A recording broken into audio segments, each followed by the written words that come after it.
Queridos, eu vou estar falando hoje sobre quando a nossa fé é provada, mas 2 minutinhos eu quero falar somente, dar um recadinho aqui para você que é pai, amém? Eu sou pai e eu converso com muitas pessoas que são pais, só que ninguém faz faculdade de pai. Alguém fez faculdade de pai? A gente faz faculdade para nos tornarmos vários tipos de profissionais, ou de ter alguma técnica em alguma profissão, ou numa língua, ou nos capacitamos para alguma coisa. Mas ser pai é uma tarefa que eu acho que é uma das maiores que qualquer homem pode exercer, só que ninguém faz um curso, ninguém faz uma preparação. Muitas das vezes, o máximo que fazemos é dar uma pesquisadinha, alguma coisa ali e outra, mas a bagagem que nós carregamos muitas das vezes é aquilo que nós recebemos enquanto nós éramos filhos, não é verdade? E infelizmente, na nossa geração, ou de alguns anos para cá, talvez até 50, 100 anos para cá, nós sabemos que a ruptura entre a família tem ocorrido de uma maneira muito impactante, muito profunda, e muitos homens não tiveram um contato com seu pai. Ou foi um contato quebrado, ou foi um contato traumático, sentiu-se rejeitado, ou nem conheceu o pai. Nós temos N situações, e nós vemos que quando essa pessoa se torna o pai, ainda que muitas das vezes ele não quer replicar aquele tipo de comportamento, nós vemos que ele tende a realizar o exemplo que ele recebeu, ou aquilo que ele entende o que é paternidade. E é por isso que nós vemos tantos pais que não conseguem às vezes trazer uma dedicação, um amor pelos seus filhos, um abraço, um beijo. Alguns até sentem ciúmes, alguns sentem repulsa, e a gente vê tantas coisas acontecendo, amém? E tudo isso são coisas traumáticas. Mas agora você, que é um crente em Cristo Jesus, que é um cristão, você tem que entender o seguinte: talvez você não teve o pai que você queria, mas você pode ser o pai que você queria que alguém fosse para você, amém? Nós temos que ter essa maturidade espiritual.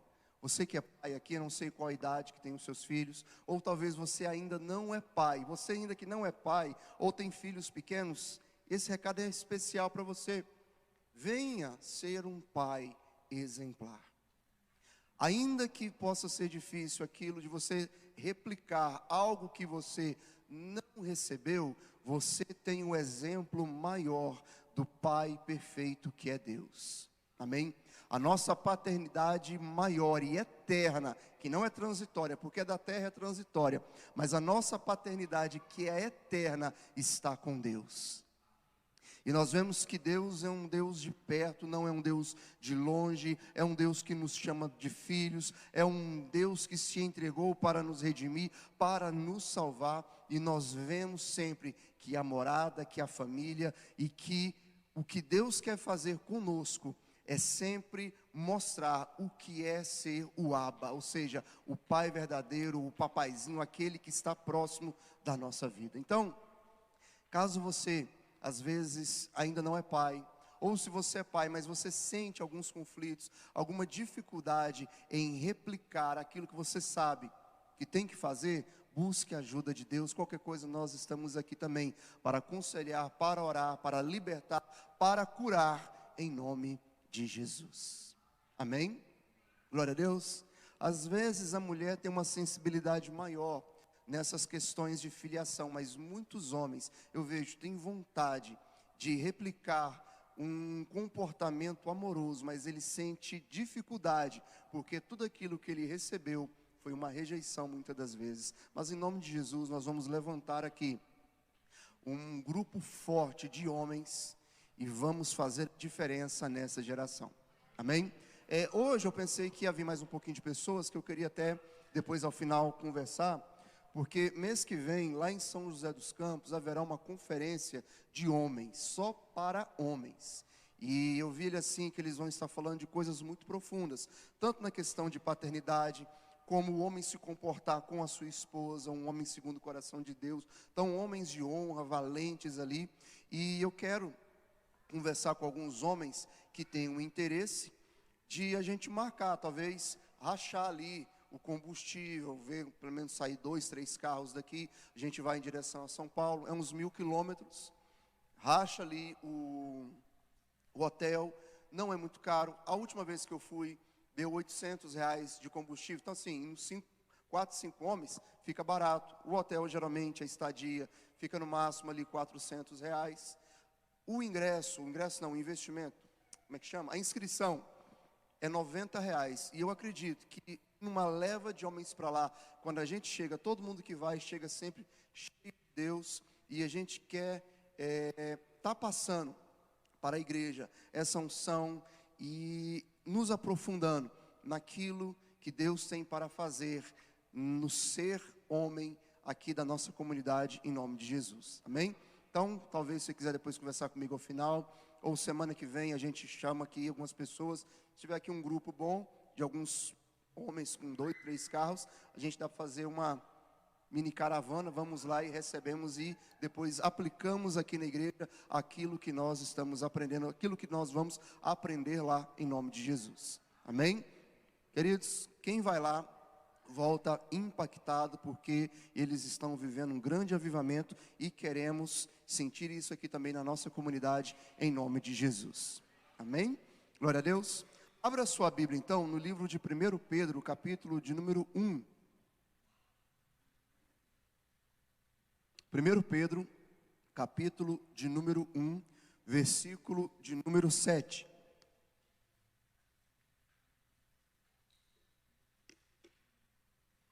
A conferência, se não me falha a memória, é dia 6, 7 e 8. Não, são 2 dias, né? É setembro, é no feriado da independência. Então assim, pastor, fica difícil, mas vai ser feriado, vai ser final de semana, então é mais tranquilo, tá bom? 1 Pedro, capítulo 1, versículo de número 7, eu quero falar aqui de alguns pontos, de quando a nossa fé é provada. O tema da ministração é, quando a nossa fé é provada. Diz assim então o texto: para que a prova da vossa fé, muito mais preciosa do que o ouro que perece, e é provado pelo fogo, se ache em louvor, honra, glória na revelação de Jesus Cristo. Só o comecinho aqui, para que a prova da vossa fé. Queridos, veja, a palavra de Deus aqui, o apóstolo Pedro está falando que a nossa fé é provada, que nós temos que provar a nossa fé. Ainda que nós não vemos, mas a nossa fé, ela transmite uma realização. E eu quero falar aqui alguns pontos. Veja, a nossa fé, ela não é provada pelos nossos dons ou pelas nossas capacidades. Minha fé está sendo provada porque eu tenho o dom de cura. Minha fé está sendo provada porque eu tenho o dom da revelação da palavra de Deus, ou fui capacitado por Deus para fazer algo. Isso não é a prova da fé. A nossa fé, ela é provada em outras situações. E o primeiro ponto que podemos enumerar, tem muitos pontos que eu posso colocar, mas por causa do tempo, eu reduzi. Mas coisas que são principais e têm um fundamento bíblico primeiro ponto, quando estamos sozinhos. Nossa fé é provada quando nós estamos sozinhos. Amém? No livro de Gênesis, no capítulo de número 39, ali logo no comecinho desse capítulo, nós vemos a vida de um homem chamado José, mais comumente conhecido como José do Egito. E lá no verso de número 11, verso ali de número 12, nós vemos que tinha ali, depois que ele sofreu tantas injustiças, foi vendido como escravo, de repente ele foi colocado ali na casa de um homem chamado Potifar, e Deus engrandeceu ele. E ali de repente uma mulher, que era a esposa de Potifar, bateu os olhos naquele homem, que era um jovem muito formoso. E ele ali, não estava com seu pai, não estava com a sua mãe, não estava com seus irmãos, ele estava fora do seu ambiente de família, estava isolado, e de uma maneira injusta, ele foi colocado naquele lugar. Não era o lugar que ele queria estar. Mas a Bíblia diz no versículo de número 2, Gênesis capítulo 39, versículo 2, que o Senhor estava com José. E ele tinha essa consciência, tanto é que no versículo um pouquinho mais diante, ali no 9, no 10, no 11 e no 12, a mulher de Potifar dá de cima dele, e ele fala para ela o seguinte: eu não vou fazer isso contigo. E é interessante que ele não diz assim: eu não vou pecar contra o meu senhor Potifar. Ele diz: se eu fizer isso contigo, tomar essa atitude, desse adultério, eu vou pecar contra Deus. Olha só que interessante. A nossa fé é provada quando estamos sozinhos. A nossa fé é provada quando estamos ali sem ninguém para olhar para a nossa vida, no sentido humano. Mas quando nós cremos que existe um Deus, nós entendemos que aquilo que está escrito no livro de Provérbios, capítulo 15, versículo 3, os olhos do Senhor estão em todo lugar, contemplando maus e bons. Hebreus capítulo 4, versículo 13, todas as coisas estão nuas e patentes nos olhos daquele o qual devemos dar conta dos nossos atos. A Bíblia diz ali em Gênesis capítulo 39, que José tinha sido vendido, ok, mas ele não estava sozinho, ele estava com Deus, e Deus engrandecia ele onde ele estivesse. Por isso ele colocava a vida dele no sentido: os meus atos, as minhas atitudes demonstrarão que a fé que eu tenho é que eu sei que existe um Deus que me olha, e eu estou andando debaixo daquilo que ele coloca para eu fazer. E ele sabia que aquilo era errado, por isso ele fala: não vou fazer isso, porque eu vou pecar contra Deus. Queridos, Deus está olhando, amém? Teve um homem certa vez ali no livro de Josué, no capítulo 6, chamado Acã. Eles tinham passado, tinham feito um grande saque numa cidade que eles tinham conquistado, se não me engano é Jericó. E ali eles tinham feito, não era para saquear nada. Jericó era para ser destruída completamente, não foi para ser tomada, foi para ser destruída e não era para tomar despojo. Mas um homem chamado Acã pegou algumas peças ali e escondeu na próxima cidade que eles foram tentar fazer a conquista. Deu errado. E aí ficou sabendo, o que aconteceu? Alguém errou. E aí foram lançando sortes sobre as casas, sobre as tribos, até que chegou na família de Acã, e aí ele confessou o que ele fez. Veja, ninguém sabia o que ele tinha feito, mas os olhos de Deus sabiam. Davi fez algo à escondida de todos, ninguém sabia o que ele tinha feito, mas Deus sabia.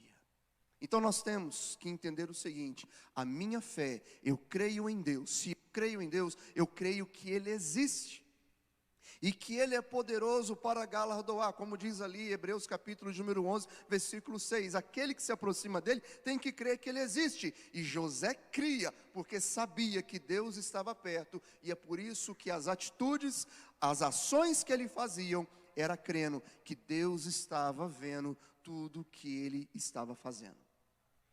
A sua fé é provada quando você está sozinho. Nós não podemos ficar olhando aqui, eu sempre falo isso: é muito bonito eu subir aqui, colocar a Bíblia debaixo do braço, colocar um terno, fazer uma oração tremenda. Mas quando eu saio daqui, se eu chego na minha casa, eu faço outras coisas, eu tenho outros pensamentos, Deus está comigo, está vendo se o que eu estou vivendo é a verdade ou é uma mentira. Então a sua fé é provada é quando você está sozinho, é quando você tem uma chance de fazer algo errado, mas você fala: eu tenho um princípio ético, eu tenho um princípio de fé, eu sou uma nova criatura, eu sei que dentro de mim habita o Espírito Santo, e por esta causa eu não vou pecar contra Deus, porque eu creio que a minha vida está nas mãos dEle, e os olhos dEle estão sobre mim. Amém? Amém? Os olhos dEle estão sobre mim. O ser humano, Ele tem que fazer isso não é nem porque ele está ali debaixo de uma legalidade, mas é porque ele tem prazer em agradar a Deus. Amém? De vez em quando eu passo em alguns lugares, eu falo, meu Deus, tem que ter aquela câmerazinha, né, que o pessoal fica com medo, porque quando põe aquela câmerazinha, ou põe um pardal, todo mundo para de fazer coisa errada no trânsito, pelo menos naquela parte, não é verdade? Só que as pessoas fazem aquilo contrariados, porque tem um olho que ele sabe. E quando José tomou essa atitude aqui dele, queridos, eu quero que você entenda, que ele fez não foi contrariado não, é porque ele tinha prazer em agradar a Deus. Então a sua fé vai demonstrar se você tem desejo ou não em agradar a Deus. Então ele correu, ele fugiu daquela situação para não pecar contra Deus. Então quando estiver sozinho e acontecer alguma situação que você sabe que vai contrariar a vontade de Deus na sua vida, fuja disso em nome de Jesus. Um segundo ponto que eu quero falar aqui, que a nossa fé é provada na nossa doação. A nossa fé é provada quanto somos doadores. O verdadeiro cristão não é reconhecido pelo que recebe, mas pelo que doa. Evangelho de João, capítulo 15, versículo 8, Jesus nos ensina que o Pai é glorificado quando damos fruto. O nosso coração, a nossa fé, ela tem que dar fruto. Nós temos que doar. O fruto é aquilo que nós produzimos. E como cristãos, nós temos que produzir o perdão, a misericórdia, nós temos que produzir o amor, nós temos que produzir o cuidado uns para com os outros, nós temos que produzir o investimento no reino de Deus. Amém? Quantos de nós amamos ser perdoado? O meu nome foi escrito no livro da vida, eu fui perdoado pelo Cordeiro. Mas quando é o momento de nós doarmos o perdão, nós retemos.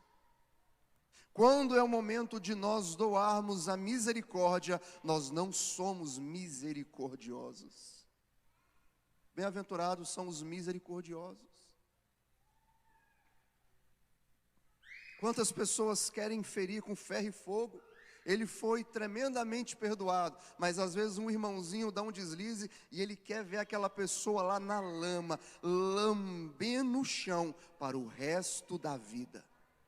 Não é assim? É um puritanismo, é uma santificação exacerbada. Mas para um pouquinho, a Bíblia diz que nós éramos pecadores quando Ele se entregou para nos salvar, quanto mais agora. Quando nós éramos inimigos, Ele se entregou por nós, quanto mais agora. Enquanto uma pessoa não falar, eu não acredito em Deus, eu odeio Deus, quanto ele não apostatar da fé e estiver pedindo misericórdia, procurando ajuda, nós como crentes, nós temos que doar a misericórdia, o cuidado uns com os outros. Amém? Às vezes nós queremos ser cuidados, mas quando chega o momento da gente cuidar uns dos outros, nós não cuidamos. É óbvio que quando você está ferido, você está com problema, é difícil você cuidar um dos outros, mas quando Deus te restaura, Deus te unge, Deus te capacita, Deus te fortifica, agora é o momento de você fortificar os seus irmãos. Foi o que Jesus falou para Pedro. Eu sei que não está o momento ainda, Pedro. Eu sei que você ainda está no momento ali, de ser capacitado, de ser transformado, da sua ética, da sua personalidade ser transformada. Porém, quando você se converter, meu amigo, fortalece teus irmãos. E é isso que nós temos que fazer. Quando você estiver forte, vai lá e suporte os mais fracos.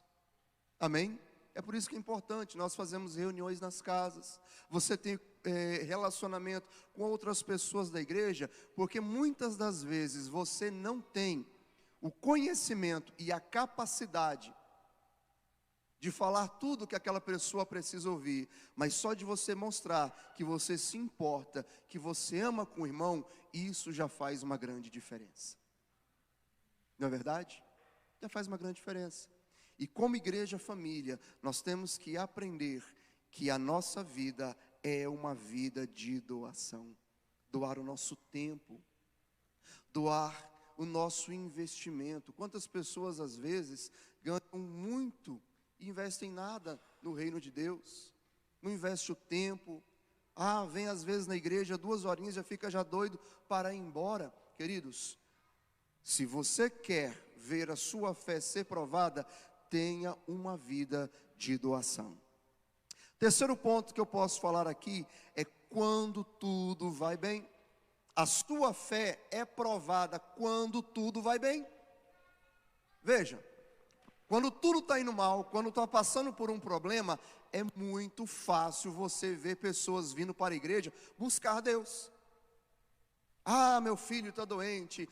Estou passando por um problema na minha vida conjugal. Estou desempregado. Eu estou doente. Você vê a pessoa correndo para a igreja buscar a Deus. Agora, quando tudo vai bem? E aí? Quantas pessoas, quando tudo está bem, aí ele se afasta de Deus?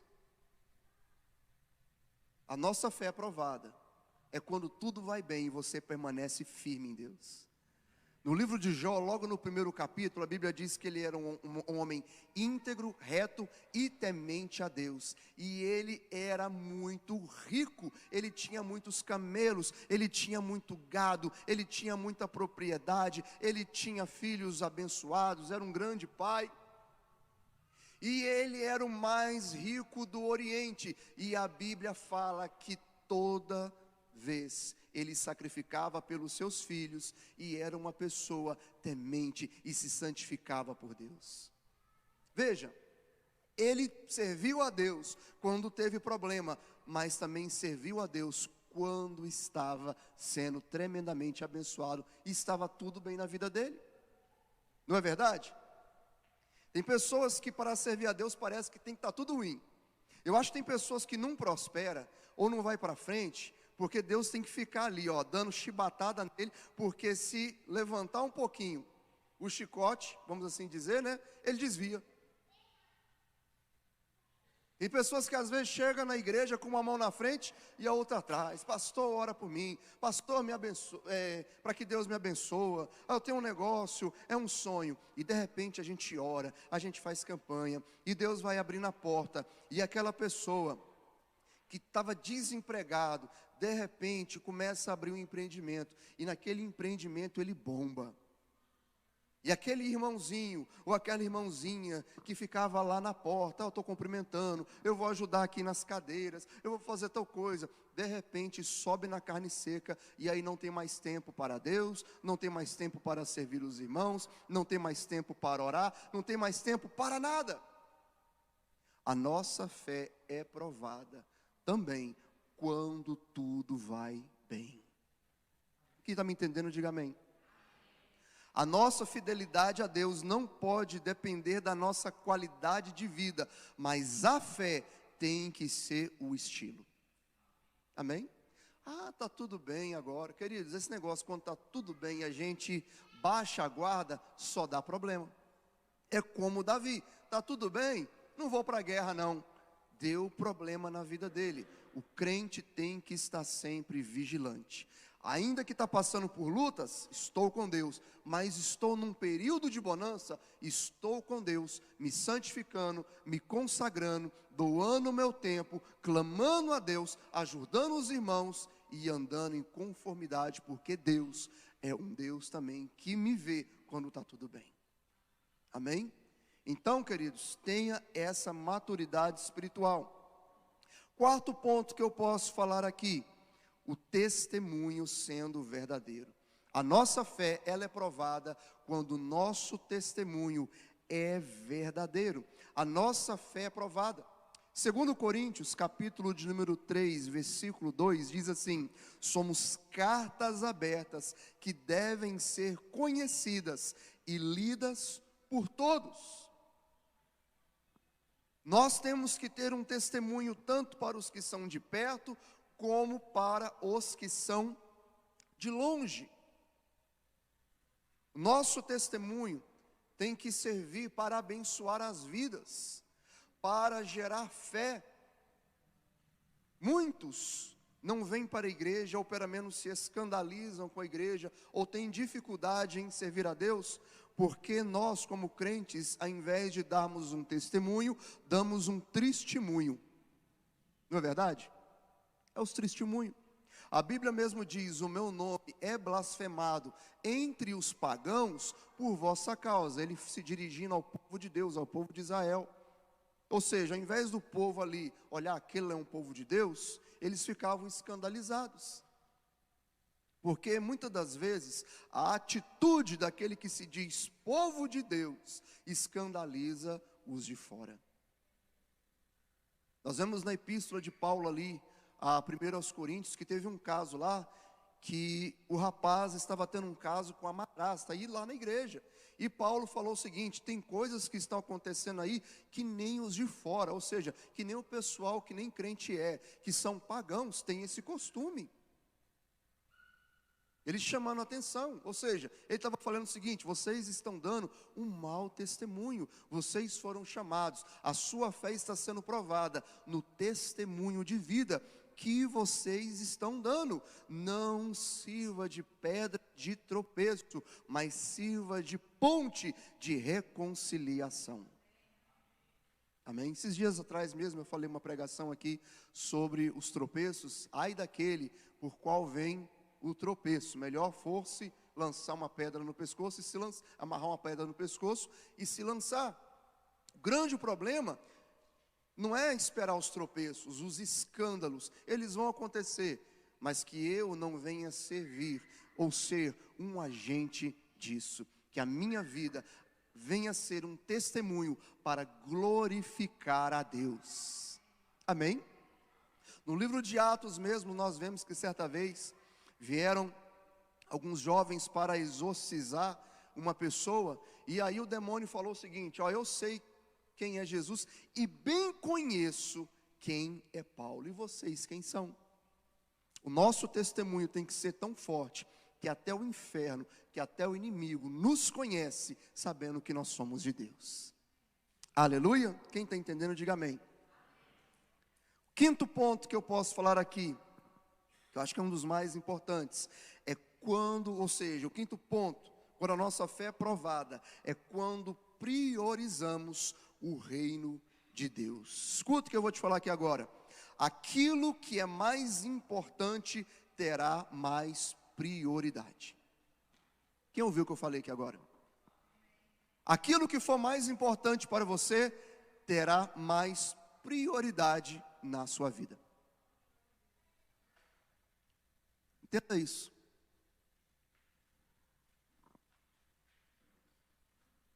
Muitos de nós damos o resto do nosso tempo, do investimento, e depois vemos falar que Deus está em primeiro lugar na nossa vida, e isso é uma mentira. Porque veja,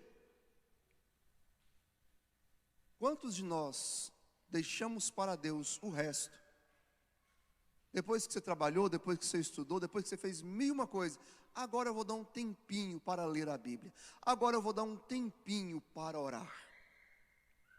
E depois falamos: não, Deus está em primeiro lugar na minha vida. O que nós estamos priorizando?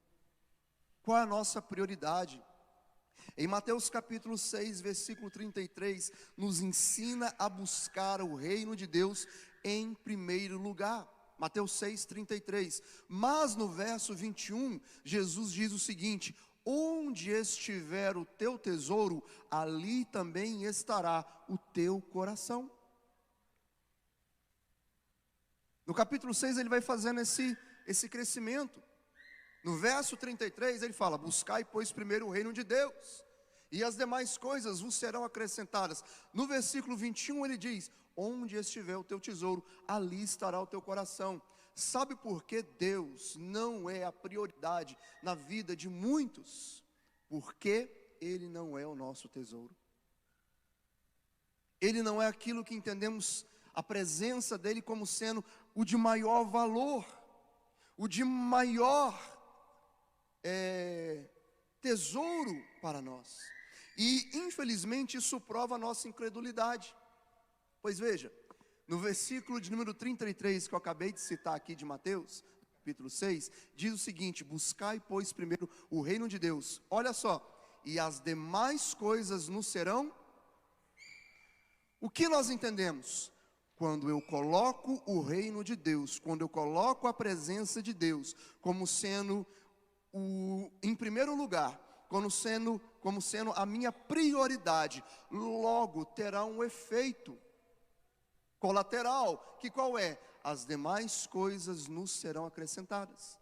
O que eu entendo? Quando eu coloco Deus como sendo a prioridade da minha vida, o maior beneficiário será eu. Você está me entendendo? Deus em primeiro lugar, logo eu sou o mais abençoado. E isso demonstra, ou seja, está provando que a nossa fé não é essa fé toda. Por quê? Porque quando cremos, se realmente cremos que a palavra de Deus diz que quando colocamos Ele em primeiro lugar, as demais coisas nos serão acrescentadas, ou seja, eu vou ser o maior beneficiário, mas eu não estou colocando, isso está demonstrando que eu não estou crendo realmente na palavra de Deus. Tiago diz isso bem claro: querido, você está dizendo que tem fé? Então vamos ver aqui as suas atitudes. Quando ele fala, olha, me mostra a tua fé através das obras, ele não está falando de obras da lei, ele está falando o seguinte: as suas atitudes estão demonstrando realmente que Deus está em primeiro lugar na sua vida? Nós temos que fazer um exame de como está a nossa fé. Eu estou falando isso com amor, porque eu faço esses exames na minha vida. Tem momentos, queridos, que eu falo, nossa, eu estou orando bem, minha vida está boa. De repente, acontecem algumas situações, e aquele momento que você está orando, você para de orar. Aquela leitura, aquele projeto, vou ler Bíblia, vou ler aqueles livros ali para me capacitar mais como pregador, ou para me aprofundar mais em Deus. Numa semana está bom, na outra semana começa a diminuir, e de repente, eu tenho que ver, espera um pouquinho, qual é a minha prioridade? Porque não adianta eu me matar de trabalhar, eu me matar de estudar, se Deus não estiver em primeiro lugar.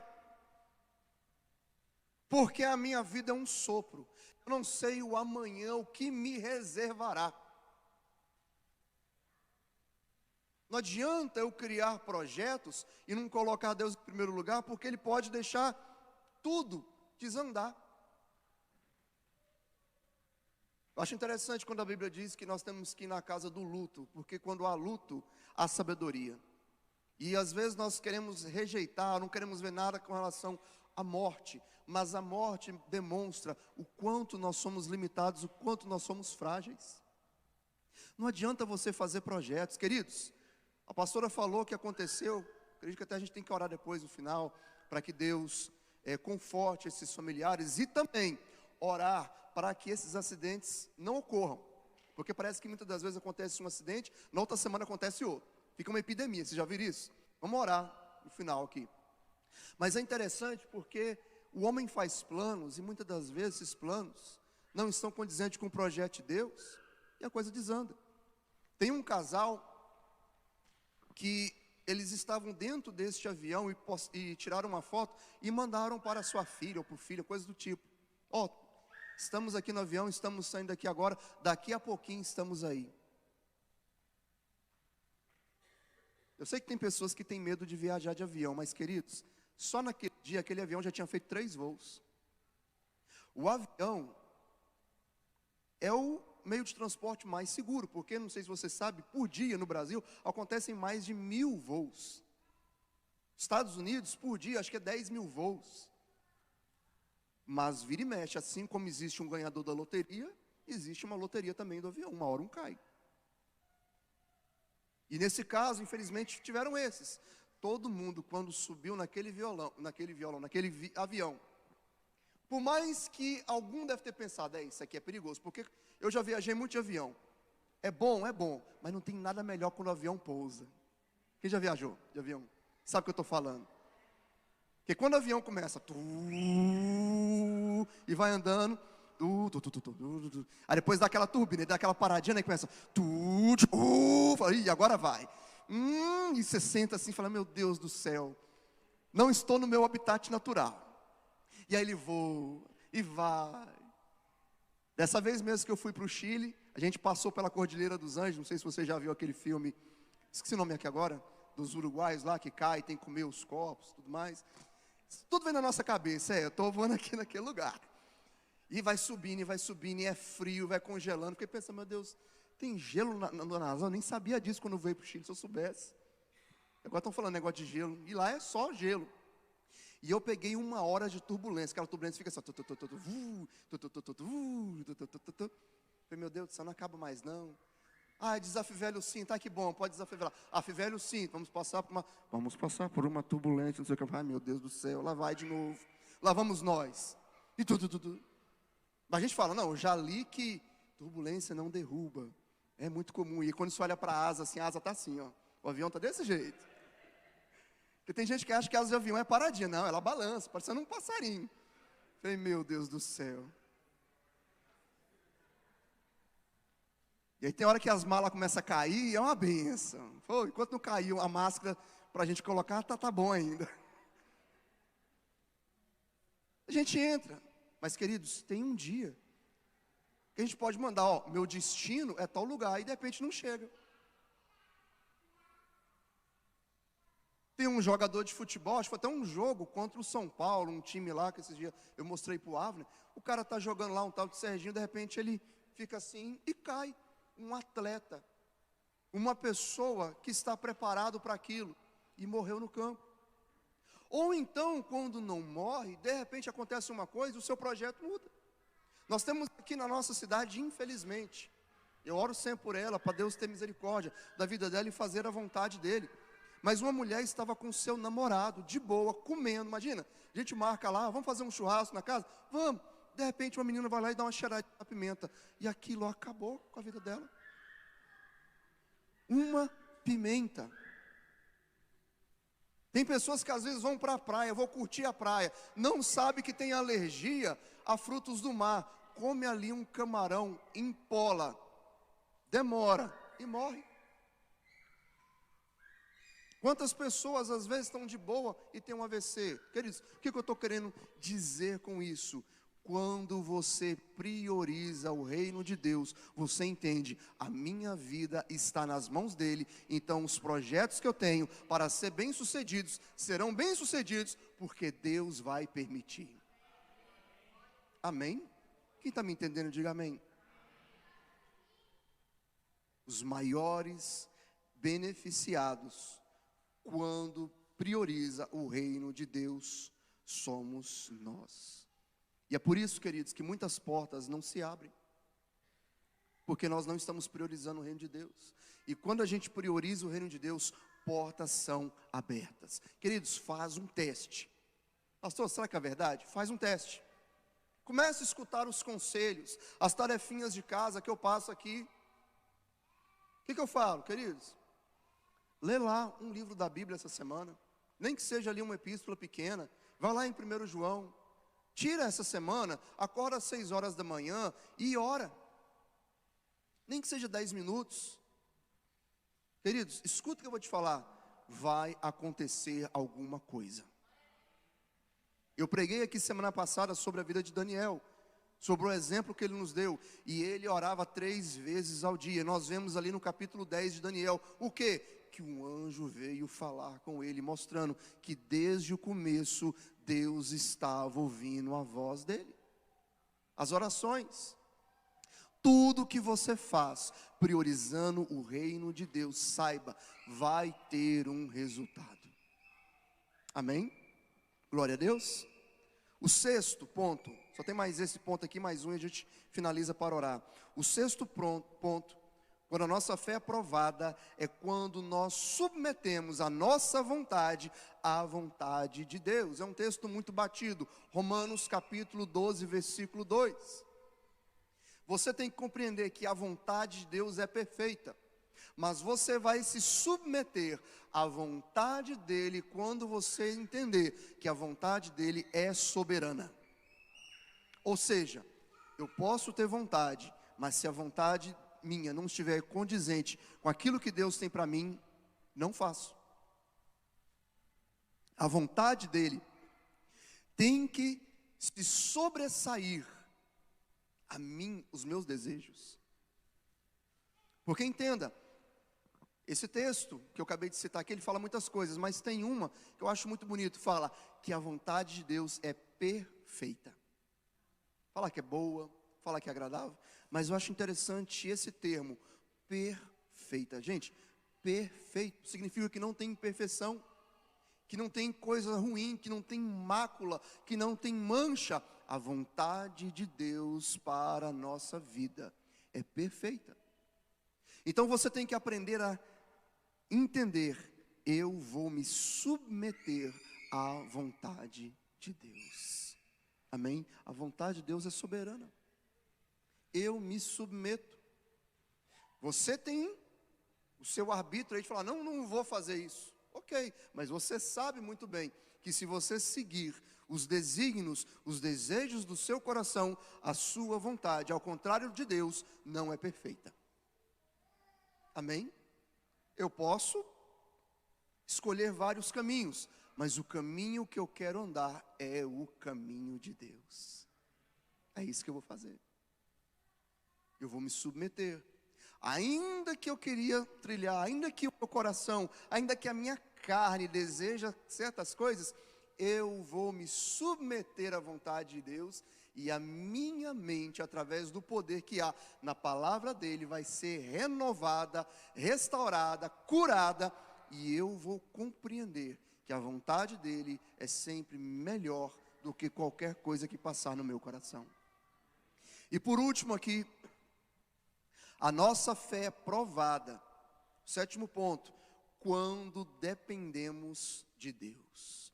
A dependência de Deus gera vitórias. Deus tem que ter a direção sobre a nossa vida, mesmo diante do óbvio e da lógica. Escuta o que eu vou te falar aqui agora.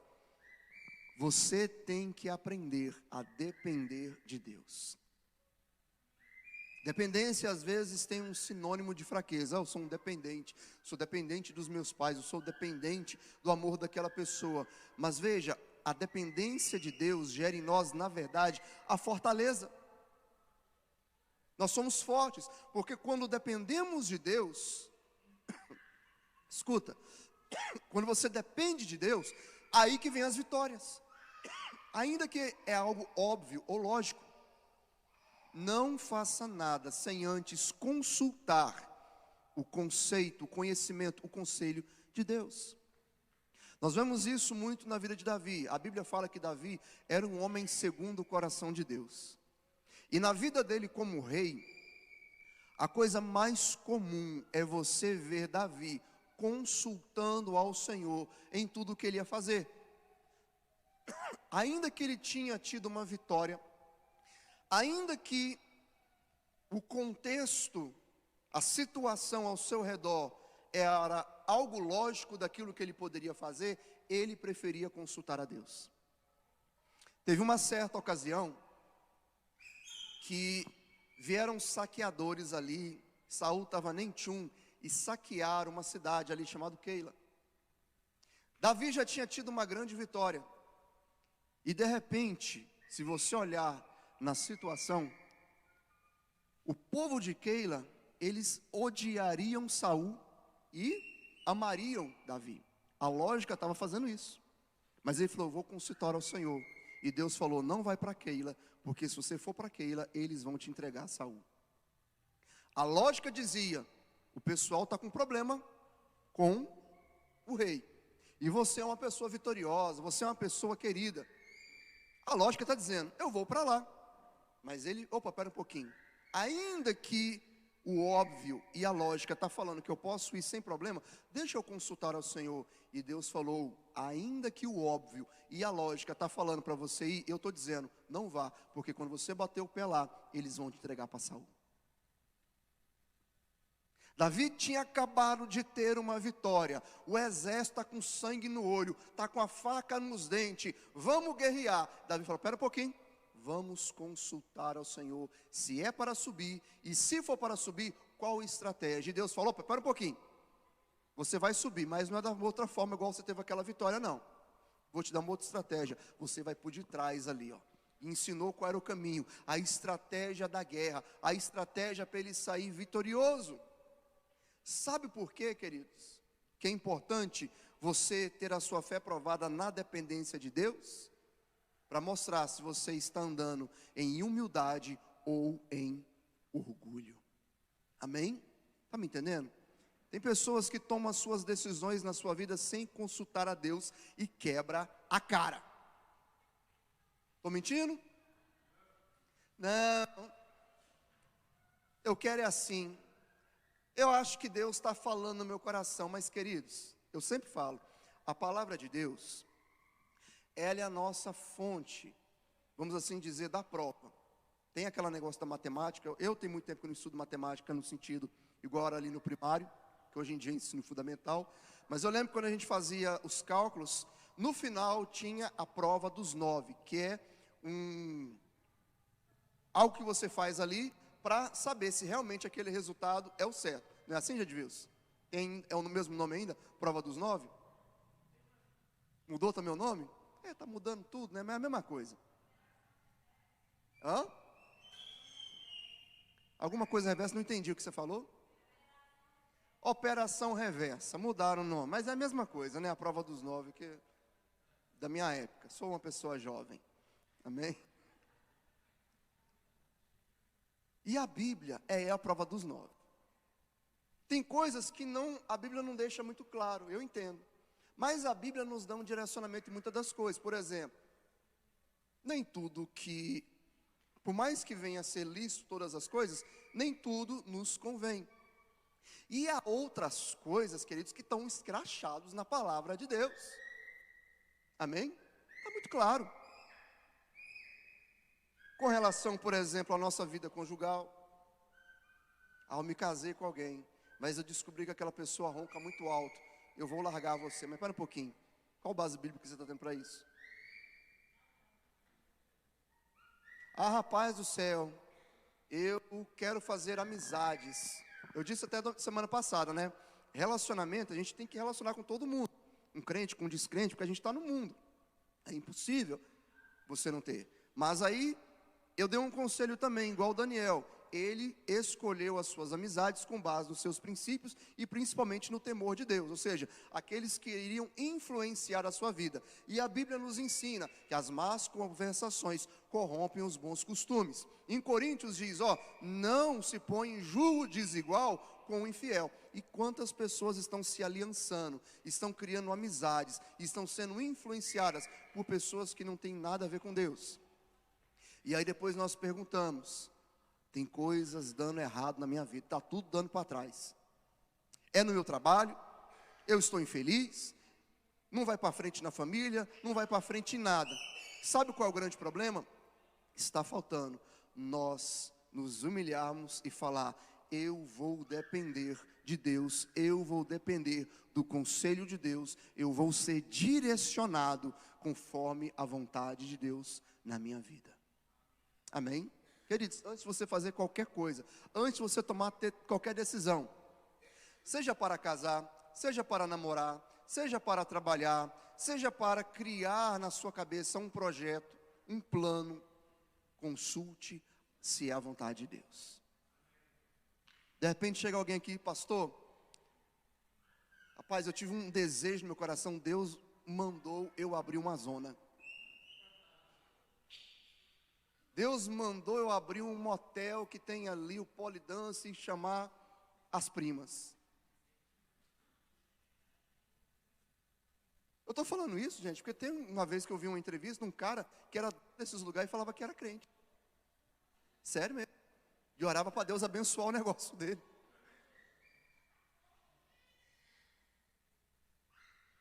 Aí chega a garota de programa na igreja e fala, pastor, eu posso dizimar? Mas espera um pouquinho, minha filha. Nós temos que olhar se estamos vivendo a nossa vida na dependência de Deus, nos atos, nas nossas atitudes, na nossa vida. Amém? Por último aqui, para finalizar, para concluir, não se esqueça, se você quiser anotar aí, eu não vou estar lendo os versículos por completo, mas vou estar dando a referência, para você, quando tiver a sua fé provada. Não se esqueça que sem fé é impossível agradar a Deus. Hebreus capítulo 11, versículo 6. Tudo é possível ao que crer. Marcos capítulo 9, versículo 23. Tudo que você pede em oração crendo, você recebe. Mateus capítulo 22, versículo 21. Um comentário. Não é apenas pedir, mas é crer. A Bíblia está falando aqui, ó, Marcos capítulo 22, versículo 21. Tudo quanto pedirdes, pedir é muito fácil. Crendo. Às vezes nós pedimos, nós oramos, mas está faltando o elemento fé. Igual diz ali em Hebreus capítulo 6, sem fé é impossível agradar a Deus. Amém? 1 João capítulo 5, versículo 4, a nossa fé vence o mundo. Pastor, é muita luta no trabalho, é luta em casa, é luta no estudo, é luta. Lembre-se, 1 João capítulo 5, versículo 4, nós temos uma fé que vence o mundo. 2 Coríntios capítulo 5, versículo 7, devemos andar por fé. Amém? Romanos capítulo 1, versículo 17, devemos aprimorar a nossa fé, ou seja, de fé em fé, nós devemos andar de fé em fé. O que significa isso? Que hoje eu tenho uma fé, amanhã a minha fé tem que estar maior ainda. Amém? Aprimore a sua fé. E por último, Hebreus capítulo 10, versículo 38, versículo 39, o justo viverá pela fé, não retrocedendo jamais. Não retroceda. Nós não somos dos que retrocedem, mas dos que avançam. Para finalizar aqui, qual é o resultado final da prova da nossa fé? Voltando aqui para o texto original, para o texto chave. 1 Pedro capítulo de número 1, versículo 7 até o 9, o que diz? Para que a prova da vossa fé, muito mais preciosa do que o ouro que perece, e é provado pelo fogo, se ache em louvor, honra, glória, na revelação de Jesus Cristo, o qual, não havendo visto, há mais, no qual não havendo agora, mas crescendo, vos alegrais com gozo inefável e glorioso. Versículo 9, olha o resultado da prova da nossa fé, alcançando o fim da vossa fé, ou seja, a fé um dia terá um fim, não é verdade? A Bíblia diz isso, a fé, a esperança e o amor. A esperança e a fé vão passar, o amor vai continuar, está lá em Coríntios. Alcançando o fim da vossa fé, ou seja, um dia, como diz aqui o versículo 9, nós não vemos ele, mas chegará um dia que nós o veremos. A salvação da vossa alma. Qual é a finalidade, o fim da nossa fé, da prova da nossa fé, de nós mantermos a fé? A salvação da nossa alma. Amém? Glória a Deus? Ou seja, isso é fé. Ainda que eu não estou na glória, mas eu sei que eu um dia estarei, porque eu vou perseverar em fé até ao final. Mesmo a minha fé sendo provada, eu vou perseverar até acontecer aquilo que aconteceu com Paulo lá em Timóteo capítulo 4. Recebi a coroa de justiça, combati o bom combate, guardei a fé. O que ele guardou? A fé. Guarde a fé. Amém? Forte aplauso ao nosso Senhor Jesus.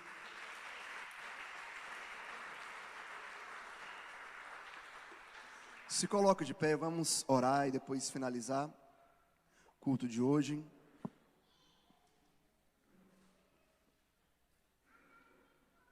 Aleluia. Glória a Deus. Feche os seus olhos. Lembra disso que foi ministrado hoje, a fé. Vou perseverar em fé, vou manter a fé. Aleluia. Coloca a sua mão aí sobre o seu coração e fala: Deus, me dê forças para guardar, para me manter firme, Senhor, nos dias bons e nos dias ruins. Que eu aprenda, meu Deus, doar, que eu aprenda a crescer, a me submeter à sua vontade, a depender de Ti. Deus, todo orgulho, toda altivez, caia por terra. Que o Senhor venha a ser sempre a sua presença e a sua vontade venha a ser a prioridade na minha vida. Eu não quero ficar longe, mas eu quero compreender, meu Deus, que andar nos teus caminhos tem um resultado, que eu serei o maior, o beneficiário, não só eu, mas também toda a minha casa. Oh Deus, que eu possa, meu Deus, crescer na minha vida espiritual. Me dá, Senhor, um coração com desejo em orar, em ler a Bíblia, em vir, meu Deus, para a igreja, em ajudar, em cooperar com os meus irmãos, em estender, Senhor, a mão para aquele que está precisando, para o necessitado. Que nós venhamos, meu Deus, crescer, como diz ali em Romanos capítulo 1, versículo 17, de fé em fé. Que possamos aprimorar a nossa fé, crescer, meu Deus, no conhecimento Teu, para estar fazendo a diferença nesta geração. Entender, meu Deus, que a nossa vida está nas Tuas mãos, e que a Tua vontade tem que estar em primeiro lugar, porque do que adianta o homem criar expectativas, fazer tantos planos, sendo que o sim e o não vêm de Ti. Que possamos criar essa dependência e entender, Senhor, que tudo vem de Ti. Riqueza, sabedoria, força e saúde, a proteção para o nosso lar. Não adianta, meu Deus, nós achamos que com a nossa força faremos a diferença, pois tudo vem de Ti.